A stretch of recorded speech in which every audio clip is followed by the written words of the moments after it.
It's not okay. It's necessary. What the hell are we going to do without men? You look around the city here, you see all these buildings go up. These men, they're doing impossible things. They're under the streets, working on the sewers. They're up on the power lines in the storms and the rain. They're keeping this impossible infrastructure functioning. This thing that works in a miraculous manner. They work themselves to death. It's very useful to tell everyone, not just men, that they have an important role to play, a necessary role, and that if they act properly and honestly and forthrightly, that they can put their lives together and they can help their families and they can make their communities better, and that that's not toxic masculinity, that appalling phrase.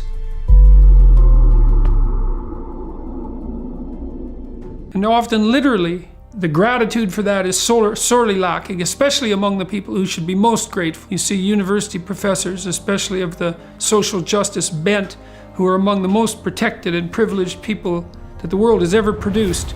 They take everything they have for granted, failing to understand entirely that there's a massive infrastructure of unbelievably hardworking, solidly laboring, working class men breaking themselves in half on a regular basis, making sure that everything that always breaks works. And so a little gratitude for that is in order. It's very useful to tell everyone, not just men, that they have an important role to play, a necessary role, and that if they act properly and honestly and forthrightly, that they can put their lives together and they can help their families and they can make their communities better, and that that's not toxic masculinity, that appalling phrase. It's what keeps the world going round. If we had any sense, we'd understand that, instead of doing everything at every possible moment to label what we have in the West as oppressive and patriarchal and fundamentally predicated on power, of all the insane propositions. Anybody who's ever worked for a functional organization knows perfectly well that the organization isn't predicated on power. You have a boss whose fundamental motivation is power. Well, first of all, the probability that he's going to be successful is very low, because everyone will be working against him behind the scenes. The people who are successful are good mentors, and they're hard workers, and they're productive, and they're competent, and they do their job properly, and they do everything they can. My observation has been that they do everything they can to find junior colleagues who have potential and possibility and work diligently to further their careers, and find that a major, if not the major, source of satisfaction in their life. Certainly the people I've met in my life who've been very successful, and I've met many very successful people, are thrilled to death when they can find someone who's young and willing and able and conscientious and straightforward and diligent, and they open doors for them in every direction they can possibly manage. And none of that's credited to the oppressive capitalist patriarchal system, which also is doing miracles, is performing miraculously all around the world, raising the standard of living of poor people everywhere in the world at a rate that's unprecedented in human history. The UN itself, which I would hardly regard as a pro-capitalist organization, believes that absolute poverty will be eradicated by the year 2030 in its totality. It's been halved since between 2000 and 2012.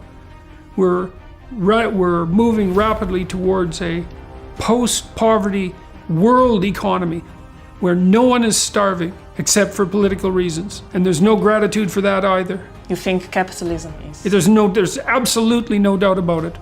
It's the collapse of the Soviet Union and the catastrophic economic policies that the communists implemented, especially in places like South America and Africa.